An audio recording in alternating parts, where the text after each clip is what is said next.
Ta e kanë kryer me sukses detyrën e tyre ndaj vendit e ndaj qytetarëve tanë, ndërsa ne na ngelet shumë për të bërë në këtë drejtim dhe duhet marrim gjithë shembull prej tyre. Përkraja do të jetë konkrete, jam i bindur, nga ana e qeverisë, por do të jetë konkrete edhe nga ana e parlamentit, përmes përmirësimeve në legjislacionin për sportin dhe dua të siguroj që ne do të jemi në dialog të vazhdueshëm me ta dhe të uroj sukses edhe për botërorin që vjen.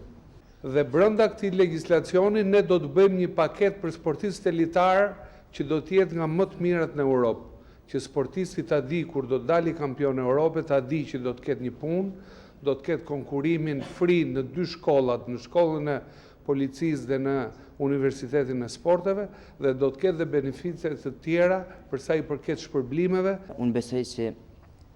flamuri shqiptar në garat e ardhshme do ngrihet përsëri dhe kratë tona dhe këmbët tonë do jenë më të lehta me mbështetjen e qeverisë.